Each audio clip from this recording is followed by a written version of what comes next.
As humans, there are things we experience no matter what part of the world we live in. You can think of them as universal truths. Stuff like happiness, pain, laughter, love, loss, and eggs. That's right, eggs. In just about every place in the world you can find eggs, and nearly every culture you talk to would recognize them. But even despite a global presence, the answer to the age-old question of the chicken or the egg still managed to cause debate. But as for the question which comes first, the Tunisian or the egg, well, anyone in Benton Park who eats breakfast can tell you the answer to that. This is Faisal, a Tunisian transplant to St. Louis, amateur historian, Tunisia, it's like thousands of years old, so it has many influences. And purveyor of the Benton Park breakfast spot, Egg Restaurant. Since 2013, he has taken the concept of the egg breakfast and fused it with different culture influences of his Tunisian homeland. We can all agree that eggs are universally familiar, unless you're talking about the eggs here. As a chef, I need to stay curious in order to evolve. For me, that means looking beyond a great meal to learn more about who made it and what inspires them to cook.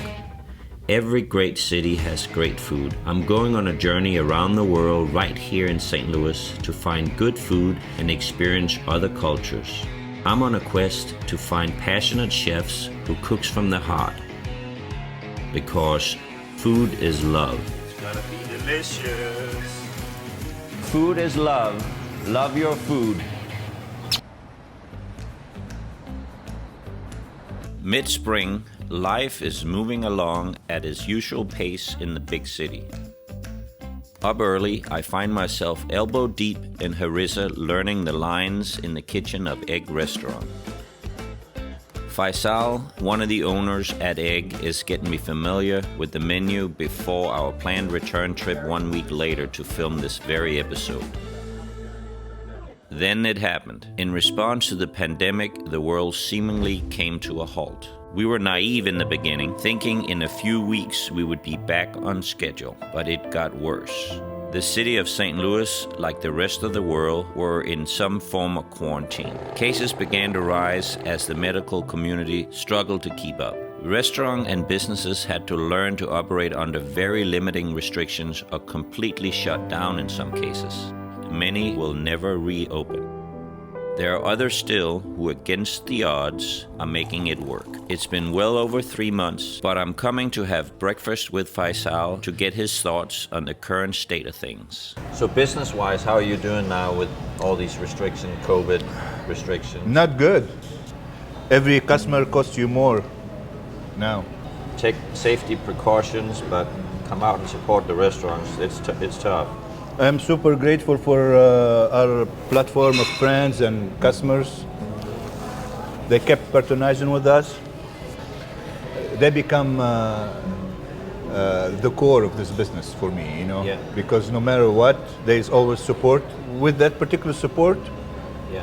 for me, it'll keep me going, I see that in my restaurants. People come in and they're spending money that they normally wouldn't because they know we're in trouble. The revenue and the money and all and the expense, even now we cannot catch up, but we can rebuild in the future. The greatest city of St. Louis, we overcome many obstacles and many disasters, like we are one of the greatest city in the nation from the 18th centuries all the way to the 19th centuries. This is it. This is the core and the hub of everything's happening around us. 1804, Louisiana Purchase, which is that opened up the door wide for like a gateway to the west to become gateway to the west. Like St. Louis becomes the spotlight. In the Mississippi River, we have like a mile of steamboats, sometimes third way into the river, sometimes like 1 mile, 2 miles on the banks of the river. The Great Fire in St. Louis, 1849, caused by steamboat. And they try to push the boat away from the city so the river will take it. A windy day, so the boat came back and would like engulf other 25 steamer boats, and it becomes the Great Fire. But guess what? We rebuilt. We built the city and we kept living. Pandemic aside, keeping an egg-themed menu running, or from running maybe, requires its own measures. And if you didn't catch it, that was a yoke. One of the biggest challenges is how to grab the eggs without burst one inside the water. Yeah, that's the biggest struggle at egg restaurant is the eggs. Keep the eggs. When it comes to building an order of pork belly Benedict, Faisal has reached level 10 mastery of his craft. Voila. It looks delicious. You have to taste it to understand. So, do you have a favorite dish? Everything is my favorite dish because every dish it has a different character and different taste, different way to prepare it. Even though it looks simple to put it together, but it's very complex to reach this stage. See, this is kudos to you. This Yes. egg is perfect. Yes. See how that is right here? Yes. Wow, Nice. that is perfect right there. Or like this too, huh? You know? Oh, look at that. So how do you come up with the name egg? So egg, Lasse, he come out with the name. Lasse, Okay. my partner. Okay. Yeah. What I like about egg, which is I will not change,